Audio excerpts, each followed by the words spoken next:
Good afternoon, ladies and gentlemen. Welcome to our weekly lecture series here at the Oxford Martin School. My name is Achim Steiner. I'm the director of the school.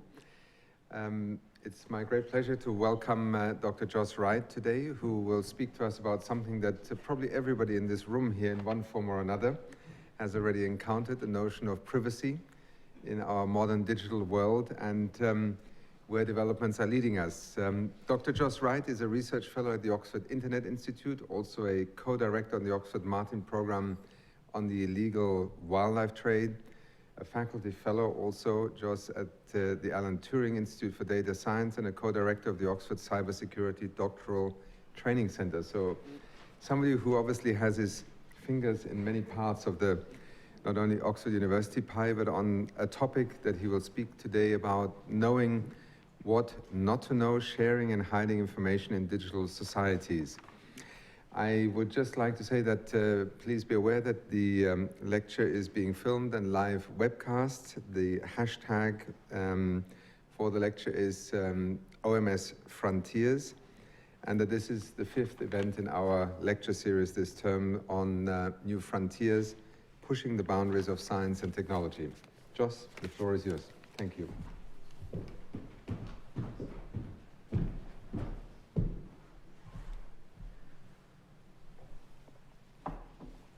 Okay, so thank you for braving the wind to come and hear what I have to say. As Achim mentioned, my direct relationship with the Oxford Martin School is through this illegal wildlife program, where I'm looking at the trading of illegal wildlife products through both the traditional internet and what is increasingly being referred to as the dark net. But today what I want to focus on is ways that we share and ways that we hide information online. And I have about 35 minutes to talk.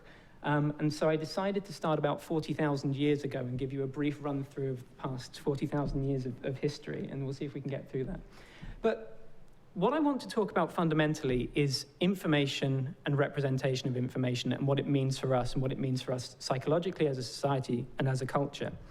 Now, I would say that storage and communication of information is something that sets humans aside from all the other sort of animals on the planet. We can talk to each other, fine, we can communicate our ideas to each other, but the moment that we start to write things down, that we start to represent that information, it allows a whole new set of affordances, a whole new set of possibilities for that information. We can share information over space, we can share information over time, we can write something down that our children and our grandchildren, our great-grandchildren can read. And that allows, over time and space, cooperation, coordination, collaboration, discussion of information. I mean, this picture here is the scapula of an ox, which was used in divination during the Shang dynasty in China. And what you can see, if you look at what's written there, is these were questions that were being asked to the spirits of the ancestors, and they wrote down the questions, and they divined an answer from cracks in the ox bone. And they wrote down what the answer was. And so thousands and thousands and thousands of years later, we can see the questions that concerned them and the answers that they were getting and how well they dealt with that.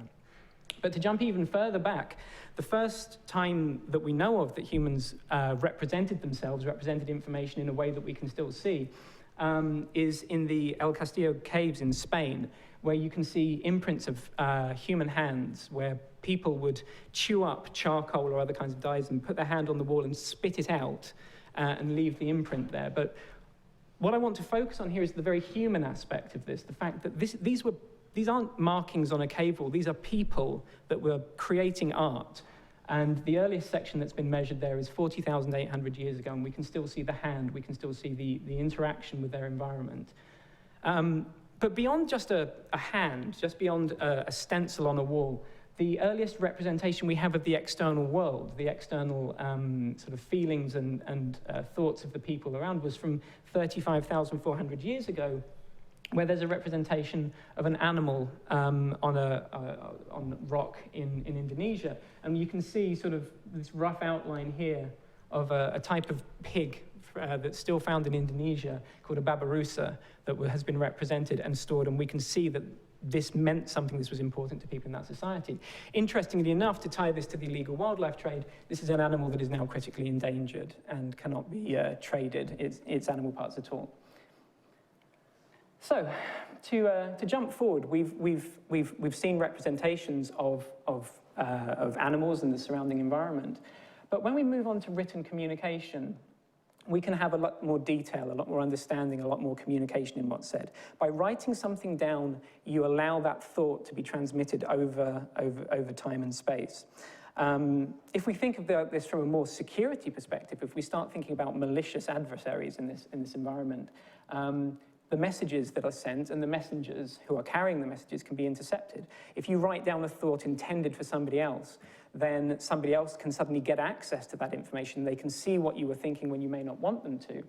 And so in some senses, when information is written down, stored, gathered, you delegate control of that information. And again, this picture here, this is a letter from 2400 BC, I believe. This was a letter from a high priest telling a king that his oldest son had been killed in a battle. So it's not an abstract object, it's not an abstract piece of writing, it's a very human, very emotional piece of writing, because we can already see and feel the experience that king must have received on learning that his son had died. So we've got this problem of interception of messages, and very early on, this understanding of control over information and the need to control information and how to do that was understood. In the 1st century BC, Julius Caesar was known to have encrypted his military communications. He encrypted them using something that we now call a Caesar cipher. It's a very, very simple approach to shifting letters in the alphabet. So you replace one letter in the alphabet with another. And if you know the secret of how to do that, you can decrypt the information. So Julius Caesar, in his military communications, understood this, and this is something that is still very important to us today. So I want to skip about 2,000 years forward from that, towards not just understanding the need to be secret with information and what information means for us, but the rise of technologies that allow not just communication of information, like writing did, but storage and processing of information. And the first real development in technology to do this in an automated fashion came from punchcards that we used for controlling automatic looms, for weaving patterns into fabric. A gentleman named Hollerith in America developed cards that were used to store the information of the US 1890 census. And then, because this was such a general purpose and useful technology, this had many other applications and was used widely. And the Hollerith Corporation, through accumulation with a number of other corporations, eventually became something that we now know as International Business Machines, as IBM. And the difference in opinion between the relationship between individuals and data storage is something I think is put across very well by this advert from 1950 about the IBM Corporation, where their tagline is, "You can be everywhere, watch everything with punched cards." You know, this was how they were selling themselves. You know, as now, I think, you know, if Facebook were saying we can be everywhere and watch everything, we'd be far more concerned. And, you know, without taking it too dramatically, this was an advert for the German branch of the Hollerith Corporation that used punch cards in the 1933 census in Germany. And this is the Übersicht, oversight information that was used in obviously a very sensitive time period. And, you know, I think the imagery is not something, again, that Facebook would use to advertise itself nowadays. So information storage, information gathering, information processing. What I'd like to do is split this into two concerns that maybe we have today. There's a large amount of data gathering going on all the time with the power of the internet and other places between state-level data gathering. And this is not always, you know, and in general cases, is not suspicious or malicious. This is census and administrative data. It was significant recently that the Office for National Statistics in the UK was questioning whether to continue with its 10-year census or whether to just move over to deriving information from the administrative data that they already hold on people, because it updates far more quickly. A 10-year census is very quickly out of date. It gives you certain advantages, but if you can just look at all the government databases, all the different forms of information, you can potentially get far more up-to-date and far more reactive information. At the same time, most people will probably be familiar with the Snowden leaks, where the active surveillance operations of particularly the US and the UK governments were exposed. And there are a number of programs that I'll talk about in a couple of slides, but a couple of the terminologies here, the temporal program, the X-keyscore program, and the Prism program, I'll want to talk about in more detail. But in addition to this state-level data gathering, I think probably more significant is the private level of data gathering that's going on by corporations. Traditionally, we're used to the banking system. That's been gathering data for a long time, storing and analyzing it. Payroll systems, stock control systems, these are all things that grew out of the Punchcards that IBM developed sort of many, many years ago.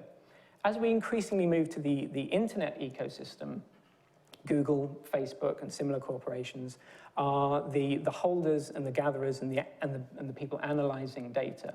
And most of this is driven, I think, in contrast to the states level, which has a multitude of reasons for doing this. Much of the data gathering on the internet, the vast majority of data gathering on the internet, is driven by the advertising ecosystem. The desire to profile, identify information about individuals so that they can be targeted with the most relevant adverts, which are going to sell the most products to those people. And it's worth, I think, remembering that difference between the two approaches to data gathering.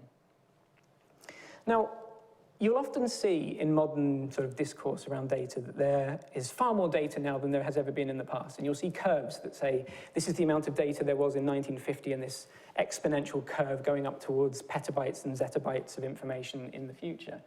But one perspective on that is that data has always existed. People have always spoken to each other. People have always bought products. People have always noted down their calendars. They've always written letters to each other. The difference is not so much data generation, it's the fact that it's now gathered, ubiquitously stored and analyzed. Whereas before, a communication between you and your spouse or your friends would be verbal or in a letter that was seen only by them. Nowadays, it goes over the internet, a ubiquitous communication mechanism that has the capability, has the capacity to store that information.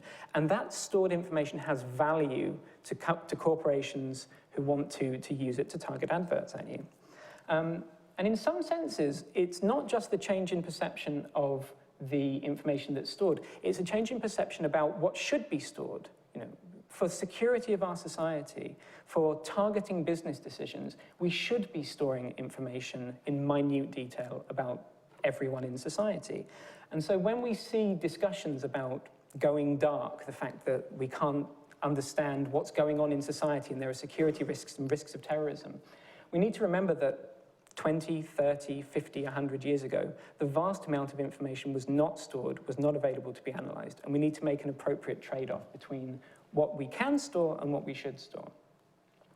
Again, the difference is that the default state when we communicate over the internet is that information is gathered. Even when we have encrypted connections so that nobody can intercept your emails, the companies that store our information, the companies that manage the communication between us, often have access to it. When you send a Facebook message, Facebook is not a blind wire between you and your friend. Facebook is an active partner in the communication. Gmail, Google is an active partner in the communication between you and the people that you're emailing. And when we consider this not from a technological angle, but from a legislative or a regulatory angle, the rules and the laws that we come up with to manage these understandings and these perceptions simply cannot change with the pace of the technology. If we consider, for example, the UK Computer Misuse Act, it was actually brought in a rush in 1990 in reaction to a case that I think originally came from 1985 or 1986. And it was brought in because suddenly we needed computer laws. 1990, this is before the internet was public, the internet went public in 1994. The Regulation of Investigatory Powers Act that overlooks a lot of the surveillance legislation in this country is the Regulation of Investigatory Powers Act 2000. That's 4 years before Google went public. That's 4 years before Facebook was founded. And that's what's governing our ideas and our understandings about what data should and should not be surveilled and gathered. So to look at the state side of surveillance, I want to focus on two particular cases because they highlight an important point. Edward Snowden leaked a large amount of information about the NSA and GCHQ surveillance programs, but there are probably two programs that have got the most attention. The first of these is particularly interesting. This is the Prism program, whereby the state accessed information through service providers. It was accessing information of corporations like Google. Now, the reason that this is particularly significant is that, generally speaking, we have to have information dragged out of us by the government. They send out a census, they gather administrative data, they ask us for forms, and so everything that they get, they have to go out and pull from us.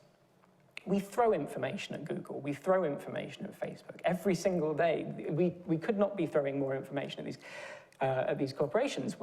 Our friendships, our activities, the photographs, whether you're expecting a baby at the moment, this is something to which the government, if they can access it, the government would love to have access to this kind of information, but they don't have an incentivization structure for it. They don't have a social network that we can run that makes us want to give that information. Tempora, on the other hand, was a direct tapping. This is the more sort of Hollywood idea of surveillance, where the GCHQ in the UK took advantage of the geographic location of the United Kingdom, sitting right on the edge of Europe, where all the internet cables come through to get through to Europe from the US, and simply locked into it and started gathering the data from it. This was a much more direct, active surveillance program. They could store 3 days of content, the full content of everything going over those cables during that period. After 3 days, they threw away all the content, they threw away the actual web page, and they just kept things like which web page were you looking at, who was your email being sent to, and similar things like that. And what this highlighted for a lot of people who work in surveillance and computer security was all of a sudden we weren't the paranoid ones anymore, because I'd spent 2 years beforehand saying these are things that might happen, but they're probably not happening. They're probably not happening to this extent. When the Snowden leaks came out, we suddenly realized that we hadn't been paranoid enough, and we were having to rein in everyone else who was now getting far more paranoid than we had been. On the more private side, the corporate sector, I'm going to highlight just one sort of particular element of the advertising ecosystem, and that's the use of something called tracking pixels. And these are invisible pixels. I've handily given you a diagram of one here. These are invisible pixels, invisible little spots of information on a website, any website that you might care to access. And when you visit the website, your access to that tiny invisible spot of information lets Google or Facebook or other services know that you have access to that web page. And they can tell what you've done on that page. Did you start a purchase? Did you get halfway through a purchase and stop? What adverts did you click on while you were there? And this is the information that companies like Google and Facebook use to target advertising and to provide you with a more personalized experience. And as a result of this, I think, Facebook are very open about this. I mean, they're advertising companies. They're not hiding this information. Facebook has got a web page up where they highlight the 98 data points on which they can target advertising. So if you want to sell advertising through Facebook, then you can use one of 98 data points. And some of these are relatively banal: age, location, gender, income. Some of them are a bit more sort of concerning when you look into them in detail. Are you likely to move house soon? Do you carry a balance on your credit card? Do you give to charity? And if so, what kind of charities do you give money to?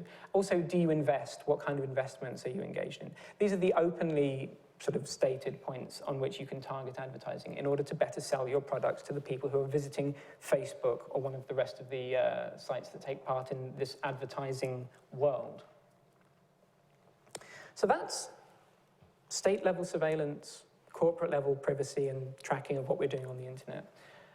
But in the understanding of control and what this information means for us online and the control that we give to corporations and individuals, I wanted to bring in as well the idea of internet censorship, internet filtering, and control over information. So network censorship is a means by which web pages or other forms of information are blocked on the internet. This is very well known in China, this is very well known in Iran, that if you try to get to somewhere like Facebook, you type it into your web browser and you simply can't get there. It's not there anymore. Increasingly, you start also to see not just crude blocking of web pages, but censorship on social media. So when you tweet or when you send out a message on some other platform, then information might disappear. information that is contrary to the state or contrary to the goals of some part of the state might be removed, or the people who post that information might be watched for what they're doing. And this can happen at both the state and the private level. So a company might disagree with what you've posted on a social media account. Or, for example, a mobile phone company might prevent you from getting access to adult websites because they assume that your account should not be able to access those things. So there's private and state level. This isn't all something that governments do. But increasingly what we're seeing, in addition to these crude filters where we're blocking information, where information is being removed from view, what we're increasingly seeing is use of propaganda and disinformation. So rather than removing the conversation from the internet when people are talking about things that the state doesn't like, they instead take part in the conversation, maybe in an automated sense, maybe in a directed sense where people are hired to go and represent another viewpoint. But this is very well known in China through something called the 50-cent army, where a number of users, a number of individuals, are paid small amounts of money, 50 cents or so, to post pro-government responses to forum posts on the internet that are criticizing the government. So you post something that says, I think the government shouldn't be doing X, and you suddenly get a flood of people saying, no, no, the government is great, the government is doing wonderful things for our country. And then they get a small amount of money for doing this, and so they can sit there all evening earning a little bit of money by putting up pro-government information. So, those are the kind of concerns, privacy, information control, that I want to talk about. And really, the internet, the rise of the internet, as a continuation of these earlier technologies of writing and communication, and even things like cryptography, have led us to a changed landscape for information and representation. We suddenly have global reach of communication. You tweet something and the entire world can see it. You post something on a website and the entire world can see it. And ultimately, we're not built to understand the implications of that. Psychologically, we're not built to understand the implications of that. At the same time, data persists for a long time on the internet. You post something when you're 12 years old and very angry at the world and listening to heavy metal with long hair, and you then realize, sort of 23 years later, that you're standing in front of an audience at the Oxford Martin School giving a lecture about information control. And all of a sudden, those two personas, those two sort of sources of information are conflated. In some situations, if you were to dig hard enough, you could find things that I posted on the internet when I was 13 or 14 years old. And the reason that we have a privacy concern with that is that you conflate those two individuals. You think, how much do I still hold the views that I held that many years ago? At the same time, the amount of information out there and the increasing capacity of computers to store and manipulate that information gives the power to infer what people are likely to do. We saw from the Facebook example, are you likely to move house soon? Well, it's not a great step from there to inferring lots of other things about our lives. And with the capacities we have and the sad predictability of humans, I hate to break it to everyone, but we're all very, very predictable in our actions.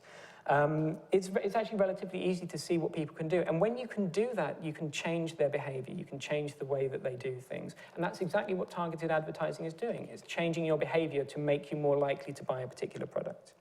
At the same time, what censorship shows us is that the internet has become a ubiquitous, relatively centralized and controlled means to access information for everyone. If I asked you to find out something right now that you don't know, a good number of people in the room will reach for their smartphone and look it up on Google. If you remove that source of information, or if you manipulate that source of information, you've just manipulated a large chunk of society. You've changed the societal viewpoint. So, what do we do about this optimistic viewpoint of the world? There's a term that I like to use, which is subversive technologies. Technologies that aim to resist or subvert the control over information. You can include cryptography in that, you can include other things. When we consider the internet, it was built to be robust, and it was built to be innovative. Okay? They wanted the technology to work, and they wanted it to be open to new developments in technology. And that was it. It was an engineering problem that they solved very, very effectively. in the initial stages, and before anyone knew that the internet was going to take off in the way that it has, there was little concern for security, there was no concern for privacy as we now understand it, there was little concern that somebody might use the ability to block the internet as a way to affect the opinions and information available to large chunks of society. And so these things were not built into the internet at its base. And so whenever you build technology on the internet, as a rule, you tend to layer it on top of what's already there. That's how the internet was designed. And so now we have technologies built on the underlying network that aim to give us some of these properties. We've started encrypting our connections to websites. We've started encrypting access to Gmail and things like that. But I think what's important at this stage is to realize that technology like this is not neutral. It's not apolitical. There are political and design decisions built into it. The fact that we cared about robustness in the internet and we cared about connectivity, but we didn't care about security and privacy, is not a neutral decision. It's a decision that has had significant effects. And as we go forward looking at the technologies we want to build in the future, we need to have that viewpoint that there are other values we want to encode into our networks. So I want to talk very briefly about Tor. Now, Tor is an overlay, a system on top of the internet, a network that allows you to browse the web anonymously. It was originally designed by a researcher at the Naval Research Laboratory in the United States. It was then built by a couple of ex-MIT graduates. It removes the link. This is crucial. It removes the link between browsing and identity. Now, what I've tried to say to this point is that increasingly data gathering is ubiquitous. When you browse the internet, that activity is recorded and stored. Tor was designed to break that link. You can choose to be identifiable through Tor, but you make an active choice to do so. And ultimately what Tor does is it relays connections between other computers. So rather than directly connecting to the computer you want to speak to, you pass your information through a number of other computers. And it looks vaguely like this. If Alice wants to talk to Bob, what she first does is build an encrypted connection to a computer in the middle, this one here, and then she can build a further encrypted connection to this one, and then a further one to this one, and eventually talk to Bob. And now nobody can tell that Alice is the person that is making this connection that's come out the other side. It looks easy in this diagram because there's only one connection, but if you imagine that there are hundreds and thousands of people all relaying connections through this network, it becomes far more difficult to work out what's going on. And one of the other things that we know from the Snowden leaks is that this system is a big thorn in the side of people that want to surveil information on the internet. So it works probably as far as we can tell. But another thing that Tor allows us to do is hide not just you, not just the person who's browsing the internet. It lets us hide websites in the internet. It lets us put up websites that nobody can track and nobody can trace. You can access them and see what's there, but you can't work out where they are in the world, okay, or which computer they're connected to. They're only accessible through the Tor browser, which you can download at torproject.org if you want to access it. And they use these funny domains that end in .onion that won't do anything if you type them into a normal web browser. And amongst many other things that are in this dark web, as it's now called, was a website called the Silk Road, which was effectively eBay for drugs, if you haven't come across it. And this is what it had this funny Silk Road, lots of funny letters and characters, .onion to access it. How would you buy something on a marketplace on the internet if it's illegal? Okay, you're anonymous buying it, but if you type in your Visa card details, then people will work out who you are quite quickly. And so one of the new technologies, or the newer technologies that's been developed, is something that we call, in general, cryptocurrencies, currencies built on cryptography. And the most well-known of them would be Bitcoin. What Bitcoin is it's a distributed network. It's a decentralized network that allows people to have consensus on transactions. So it allows you to publish a transaction and for everyone else on the network to validate that that transaction has happened. It's a way of spending money online. It's a new currency. It's not exactly cash, but you can think of it in many senses as similar to cash. Now, there are a couple of misconceptions about Bitcoin that are often repeated. The first is that it's anonymous. Because you can't track what people are doing with it. Well, actually, Bitcoin is not quite anonymous. In fact, in many senses, it's far less anonymous than your Visa card transactions. You have a persistent identifier. You create a wallet, and that looks like a random string of numbers and digits. But that's relatively persistent. You use that for all your transactions. One of the key features of Bitcoin is that every single transaction on the network is public. So you can't see that I paid somebody else for drugs, but you can see that this username transferred a certain amount of currency to this username. And it is central to the function of Bitcoin that all of those transactions are public for all time. Okay, so you can see what's going on. It's a fascinating economic study to see the patterns of transactions in Bitcoin. There's also a conception that it's not regulated. You know, it's not regulated by government. It's not regulated by sort of law enforcement. But it's built on code. You know, people are sitting down and writing code, and they're embedding the rules that they want to see in that network. The means by which new Bitcoin is generated, the means by which the transactions are validated, how you would roll back transactions. These aren't regulated by laws. They're not regulated by society. They're regulated by code. They're regulated by the things that have been built into the system by the people that have chosen to contribute to it. There are also a variety of things that we call altcoins, which have different design decisions to Bitcoin. So they can provide anonymity, they can be built for anonymity, or they can be used for other applications. There's one out there that's designed to enforce contracts between individuals as opposed to transactions. So, oh, wait a minute, I've gone the wrong way. So we've mentioned the Silk Road. The Silk Road was an amazing place to buy drugs. It was very familiar in its business sense. You could have buy one, get one free offers. Sellers tended to have very high seller ratings. I think 4.5 out of 5 stars was the average seller reputation there because people needed the business. They wanted the business. You got people sort of saying, you know, A+++ would buy heroin from this person again. This happened.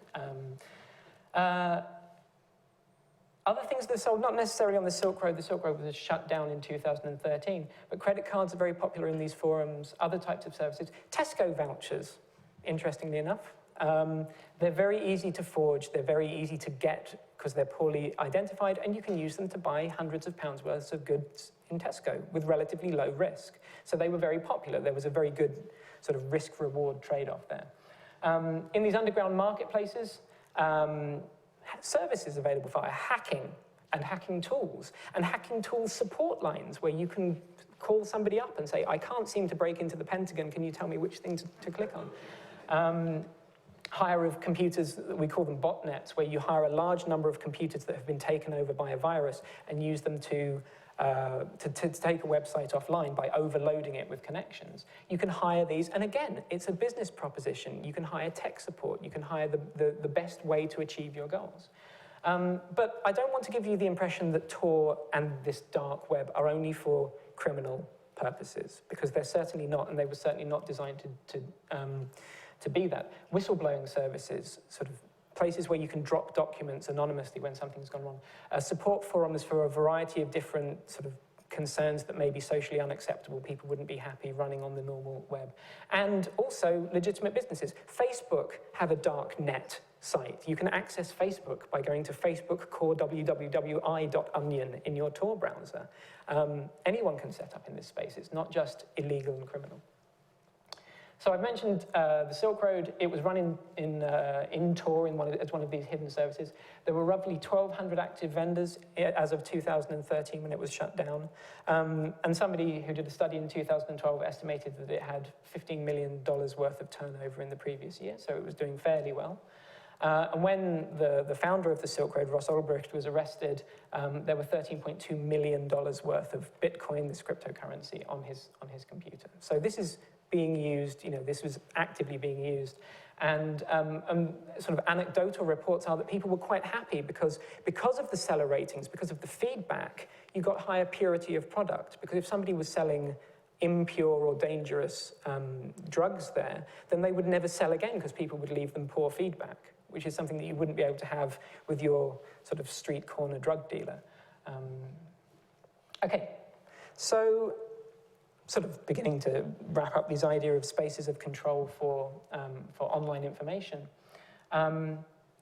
The idea that social media is both targeting us and is a space for targeting, is a space for propaganda. The fact that we get personalized news through reading of our activities and our inferred preferences. The fact that when we search for information, we might be given the information not that is most relevant, but that is most relevant to us, where most relevant means most likely to make us buy things, means that the amount of control that these services have in our lives is increasing. We have surveillance and monitoring on the internet through both private and state actors. We have increasing use of censorship to block information and disinformation to drown out information with a certain message. The technologies that I've talked about, these subversive technologies, aim to resist the explicit control. They aim to get around censorship. They aim to stop you from being tracked on the internet. They give you a space where you're not controlled by sort of regulatory forces. But they do that through an explicit form of technology. And I think that what we increasingly see is that things like organized propaganda and disinformation are things that are much harder to resolve with technology. I can build you technology that can stop you from being censored on the internet with quite a high degree of effectiveness. I can't save you from fake news, from disinformation, from the social group in which you are who is putting forward views that I disagree with. So where is this going to go in the future? Information gathering, storing of information, processing of information, and the ability of our algorithms, the cleverer algorithms to infer information, derive information, are all growing. I think up-and-coming things, the Internet of Things, where your toaster and your fridge are connected to the internet and can learn when you need to order milk or when you have breakfast in the morning, and then report that information back to the country the company that manages it, so that they know when to send you bread and when to send you milk. I think this is a massive new data source which is going to have significant effects on the information that's available about us. Machine learning, the ability of computers to derive information from increasingly large data sets, is something that we are increasingly building for very targeted purposes, but has much more general applications, and we need to understand the potential implications of that. I've been fairly pessimistic in this talk. I actually am fairly optimistic about the future. There's vast potential for this information on the positive side. Health information, longitudinal health information from the NHS can do amazing things for drug trials, for studies of diseases and how they spread, scientific discovery, cooperation between individuals. But it's not to say that there aren't vast risks with these technologies. The risk of control, the risk of being manipulated, the risk of discrimination through these technologies that were built with very targeted purposes, not caring about whether it might discriminate a particular sector of society. And again, going back to the Prism example, the idea that these massive data sources held by private companies might be combined with state resources to gain that level of control over our lives is making a significant difference to the potential relationship between individuals and their societies. So the choices we have to make, well, we have a sort of intuitive understanding of privacy and what it means, and that's gone. The world is never going to be like it was 50 years ago, 100 years ago, but that doesn't mean that privacy is dead, as a lot of sort of technological determinists will tell you. We have to start understanding what privacy we can have, and more importantly, what we want from that privacy. Privacy is often referred to as an enabling human right. It enables other rights like freedom of expression and freedom of association. And so we need to think about not can we preserve privacy, but what do we want from privacy? What do we want from our society? Where can we go with it? At the same time, cryptography and anonymity, these subversive technologies, are not making the world go dark. They're not removing the capacity for intelligence services and law enforcement to combat crime. They may make problems in comparison to the golden age of surveillance in which we currently live, but they're not going to be the end of society as we know it. And certainly if you talk about targeted interception of information rather than mass blanket surveillance of a society, there's a lot of possibility for getting through these technologies. Ultimately, I think what I want to say is that many of the concerns I have, many of the problems arise because we build these systems as engineers. We say we want to make a robust and innovative internet, not we want to make a secure, egalitarian, fair, non-discriminatory internet. And so we need to start being more teleological in saying, where do we want to go with this technology, and how does what I'm building right now in this moment fit into that view? So, to conclude, I'm not saying we shouldn't build the technologies that can be used for surveillance and can be used for crime. We should build these technologies, but we need to design them with an understanding of their social and political effects. The subversive technologies I've talked about and the examples of the Silk Road and similar sites, they're used by people who most obviously need privacy and security. People who want to buy drugs online have a strong incentive to be anonymous. But we all have incentives to be anonymous. They're just less direct and less obvious to us, but they're there for all of us. A student of mine a couple of years ago was looking at jihadi use of encryption software. That is a group who really need strong encryption, and they're using it actively. The fact that they're using it and we're not highlights the difference between the incentives they have and the incentives that we need to realize in a longer-term sense. And so by being aware of the broader implications of the technologies that we're building on both sides, on the surveillance and the protection side, it allows us to have some choice in a future society that we want to see. We can't stop the river that we're flowing down, but we can choose if we want to swim that way or that way. And with that, I think I'll stop, and thank you very much.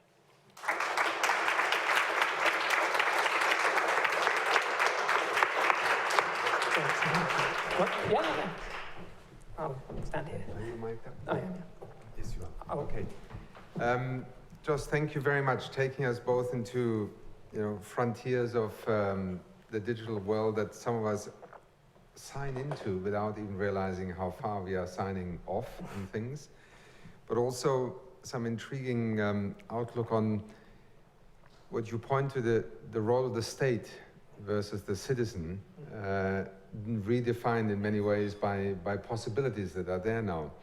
Let me open the floor to questions, reactions to Joss, and I hope that you will be able to provide some more comments. So maybe do you want to come up here, and then let me just ask, anybody who has a reaction, question, first-hand experience of the dark web? Who's used the dark web? Excellent. Right. Would you like to offer a comment on the dark web or other aspects? Yes, it sort of answers. Can I just, there's a microphone just coming your way. Yeah, thank you. It sort of answers many of my worries as an older citizen. I don't do Facebook and things like that, but I do go on the computer and I do go on websites, and sometimes I'm invited to chat.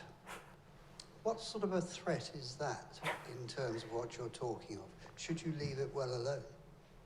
I mean, it depends who you're chatting to, ultimately.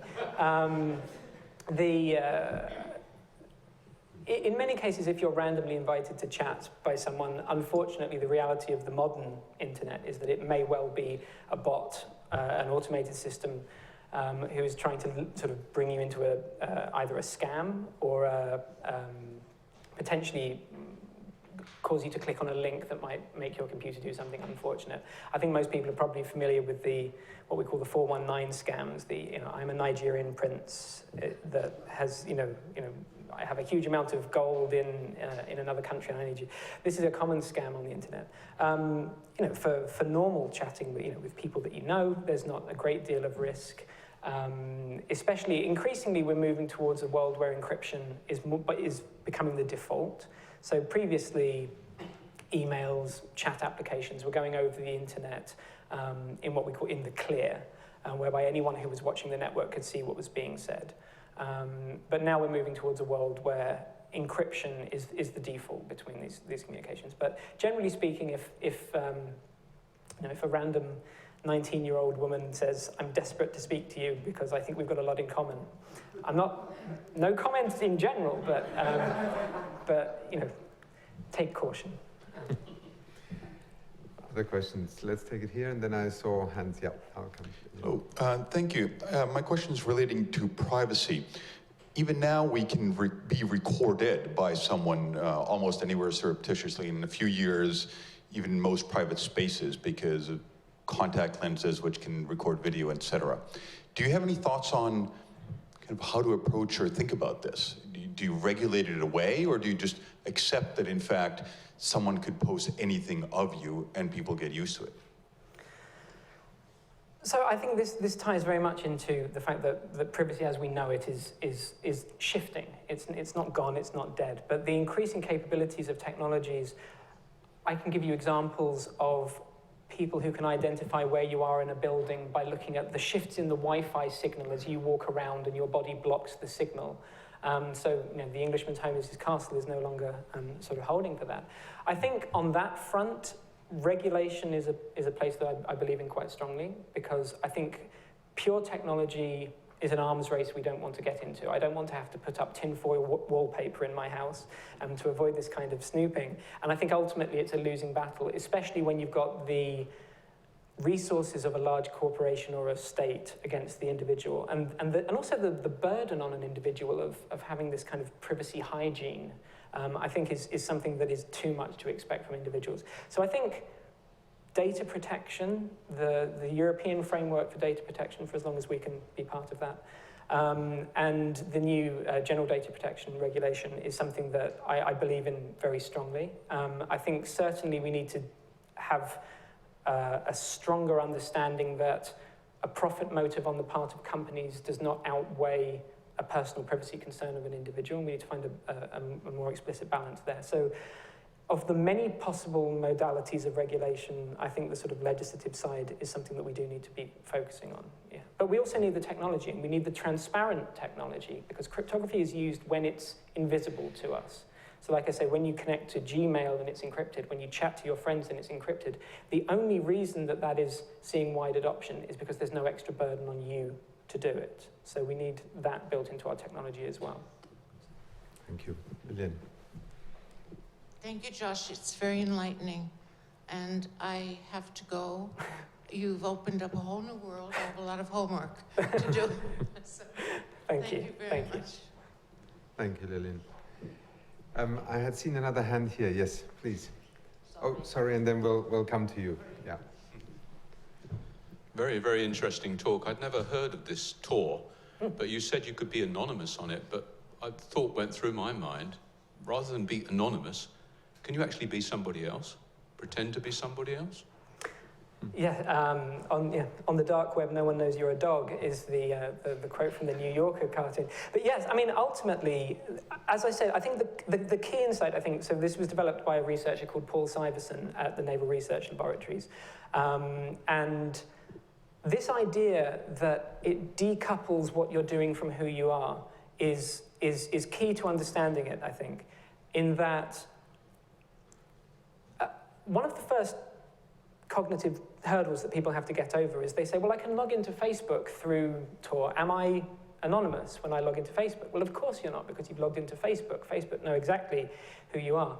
The difference is that you can get to Facebook without that being tied to your computer. So if you want to go to Facebook and register an account in my name, then there would be nothing stopping you from doing that. So you gain the ability to control your identity in that sense. And in many senses, that's what privacy is the ability to control the representation of yourself that you put across to other people. And I think that's a useful way of understanding privacy. So, yeah. But there is an interesting point here, and I lived through this experience myself. For about 6 months, there was a Facebook page in my name that I had never opened, and a completely false identity had been created and things posted on it. It's only when friends of mine one day wrote and said, have you gone off the reservation in terms of what you're posting, that I discovered that there was a Facebook page that somebody had opened with my name, my photograph, documents. You know, you can download photographs from the internet, from, you know, occasions where these photographs are there, and it's actually a very frightening experience. And it took me the better part of a month to get Facebook to accept to close this fake site down. It's a very entrapping experience, actually. And in many senses, it ties into the concern with the gathering and storing of information about us and the inferences that come from that, because this information, because it's hard digital information, is stored in a computer somewhere, it must be true. It must be true. And so you run into problems where you try and counter some information. You try and say, this isn't true about it. And you know, the computer says that it is true. So who are you to argue with the computer? I mean, I have a similar case in that there is a Joss Wright who lives in the same city where I grew up, who has a very similar Amazon wish list to mine. And for years I was getting, you know, not entirely poorly targeted books from him. But I was contacted a few days ago because Joss, if you're out there, I'm sorry about this. He was having an operation, and the NHS had conflated our record and was contacting me to say that I was due to be in the Addenbrooke's Hospital in Cambridge for an operation. And Cambridge. Yeah. So But you know, this is a much trickier situation. The identity. But in this case, I'm not even sure how many databases out there will be entangled between that Joss Wright and this Joss Wright. So I'd like to meet him one day. I wanted to ask about personal in-home devices like Google Home and Amazon Alexa, and how kind of when you use voice recognition to search the web or to buy a product, how that changes the game with data and also privacy. Okay, so there are obviously a device in your home that is perpetually listening for your voice so that you can order it to do something is something that stops me sleeping at night. At the same time, people want these technologies, and so I think this is where we need to sort of find the balance between products that can be offered to people that they want and products that they don't. One of the interesting things about a lot of the speech recognition technologies, particularly on mobile phones, is that they often, because recognizing speech is a relatively intensive task for a computer, and so they often offload it from your phone so that it's not draining your phone's battery. So in some cases, I don't think that Apple actually do this, but in some cases what happens is the voice is uploaded to the internet, to the servers of the company that are running it, and that's where they do the speech recognition and look what's happening, and then the information is sent back to your device. So even in this situation where you have a very personal device, I mean, smartphones are a perfect example in that they're effectively an extension of ourself at this point. The fact that if you have a device that is in your sort of very inner core of activity, you know, like a smartphone, you carry it with you anywhere, the in-home devices where they're a fundamental part of your home. What's happened with that is that a core integral part of your identity and personality is now working with an external company that you now have given an ultimate level of implicit trust in your life. And we see, you know, examples where this is a significant concern. But yeah, I can't personally say I would have one of those devices, but maybe in 20 years' time I mean, I think the sort of Hollerith advert, the Übersicht example, it looks horrifying to us now when we look back at it, and so does the IBM example still looks worrying to us. But it didn't look worrying to people at the time, at least not to the majority of people. And I think that in 50 years' time, I hope that we will look back at adverts for Google and Facebook and Amazon and be as horrified as we are of looking back to the Hollerith Corporation adverts. We have time for one more question. Yeah? Okay. I'm just wondering if there are any implications in the use of Tor or the dark web for malware or viruses, given that if one's connected to intermediary computers, are they more or less likely to be infected and download things onto your computer, even though they might not know your identity, because you're still in connection with something? Sure. So the connections that go through Tor are encrypted from the computers that are handling them. So by and large, so the computers that you pass through, the last computer in the chain gets to see the information that you send to a website. So if that's unencrypted, if you're connecting to an unencrypted website, the last computer in that chain of 3 gets to see what you're connecting to. The intermediary computers wouldn't get to see that at all. They would only get to see that they are talking to another computer in the Tor network. So they've got no opportunity to inject something into your traffic. The person on the final connection does have that possibility. And there have been some examples of people running these Tor exit nodes and injecting adverts into the traffic, for example. That's for browsing the normal internet. If you're browsing the dark web, one of the interesting features of the dark web is that they have actually turned off a lot of the modern capabilities of the web precisely because they allow interference with your machine. So the technologies that Google use or Facebook use or any modern website use to give you an interactive experience where you can click on an email and it pops up on your screen, these also provide the capacity to work out where you are or who you are, even through something like Tor. And so they've turned off all those capabilities. And one thing you'll find if you do go to torproject.org and download the browser and try out these things, is that it looks like the internet from, say, the early 2000s, where there's very little interactivity. But paradoxically, this sort of dark web technology is actually much safer in many senses. Obviously, if you click on a link and download a random program to your computer, then you're going to be in trouble, whatever happens. But one of the interesting things is that many of the marketplaces are far less open to scams because there's far less default trust in the marketplace. So when you buy a drug on the Silk Road, you don't pay the seller, you pay the Silk Road. When you verify that the drugs have come through, then they release the money to the seller. So there's a lot of the lack of trust builds trust in some senses, and that sort of paradoxical security coming out of the system is quite an interesting thing to look into. Oh, thank you very much. I thought this was going to be slightly a different lecture about knowing what you shouldn't know about sort of fake news or fake. Mm-hmm. But rising from what you're saying, I mean, I'm a very innocent and ignorant user of the internet. I wouldn't know how to encrypt something or where to find Tor or anything like that.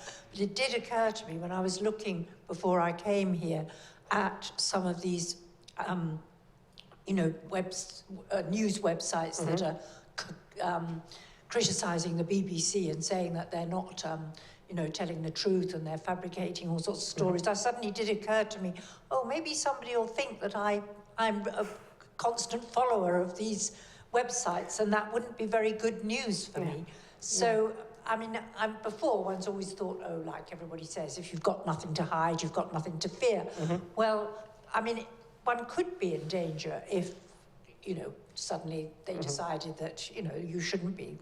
Because that's what they're saying, is that the BBC's got this, I wrote it down, it's called, what's it called? Reality check. Okay. Yes, to sort of tell people that, this is a lot of nonsense that's going on and they shouldn't listen to it and all that. So people are going to be very confused because some people think, so what have you got to say about all that? I think I've got time for another half-hour lecture. As well? There are so on the sort of fake news and the reality check side, I think part of the problem with that is that it would be a wonderful world if you could take something that someone has said and say, look, here are the facts, and they would change their mind. Unfortunately, that doesn't happen. I mean, and I can't remember where the quote comes from, but I've heard the statement that intelligence is a way of justifying our preconceptions. The more we know about something, the more we can justify whatever we want to believe about it. In terms of the tracking, yes, that's absolutely the case. And that's why some of these technologies are aiming to give us an explicit choice. If you want to be known to be reading the BBC, if you want that input into your life of data, for example, you might want adverts that target things that people who read the BBC might like to see, but you should be able to make that choice. There are many cases, you'll notice, you go and browse for a pair of trousers on a particular website, and then you'll find that this advert follows you around the internet. Every website you pop up, these trousers have walked along with you.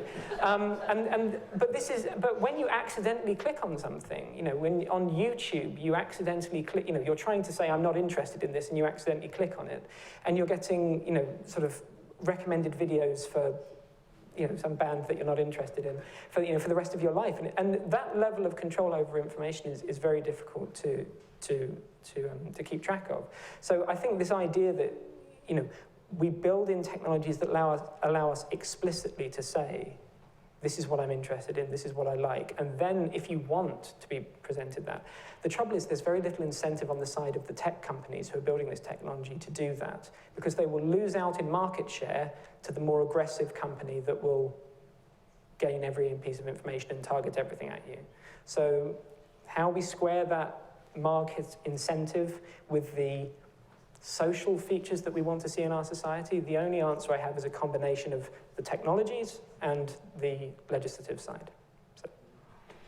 Just may I close by just asking you one question, which I think will become part of that narrative you said maybe in 50 years' time when we look at adverts. You touched relatively little today about the ownership of data.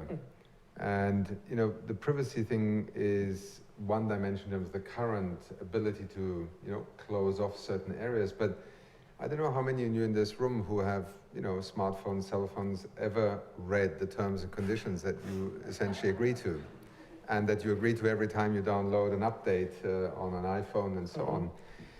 And isn't that going to be perhaps the biggest revolution? Because we have almost blindly drifted into a sort of tacit compact between the providers and us as data generators, because we thought this is minor. And yet, as you pointed out, I mean, your smartphone essentially reveals more about you than any survey, any research would ever be able to assemble in years, isn't it? Yeah, so, I mean, this is where I think, so the data protection legislation within the European sort of framework for this kind of thing embeds ownership over personal data. You have the right to know what a company stores about you. You have the right to amend information that's incorrect. You have a right to delete information. Part of this relies on your knowledge that that company has that information about you. And then it relies on you knowing how to access that company, how to send them an email, how to go through the process of having this data deleted.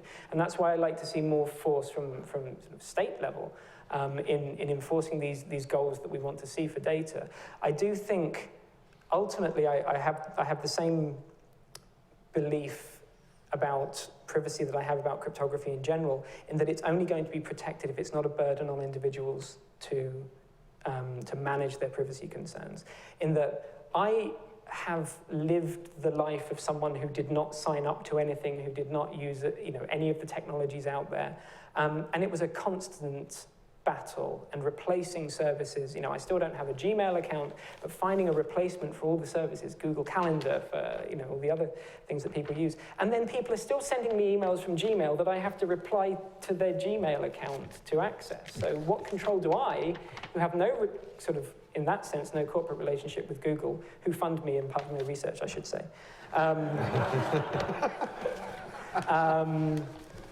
What control do I have over that element of the data, the half of the conversation that is mine that just entered Google services? So I think what we need in that sense is, like I said, the technology can do some of the work of protecting our privacy and the control of information online, but it can only do part of that job, and in some senses a very small part of that job.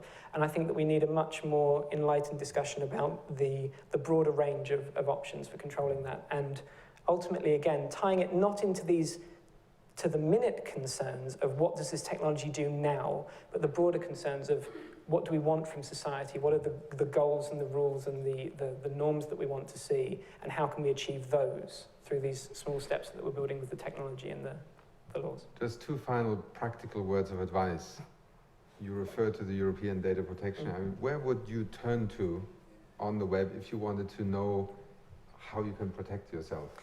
In the UK, the Information Commissioner's Office is the Data Protection Authority. ico.gov.uk, I think. Okay. And they're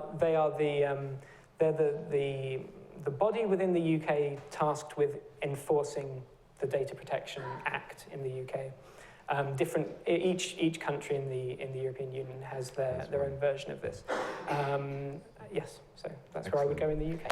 Joss, on behalf of all of us and the Oxford Martin School, thank you very much for a fascinating lecture, but also for some very intriguing answers that you've given. And thank you again for being here tonight and for the work that you do. Thank you all for being here.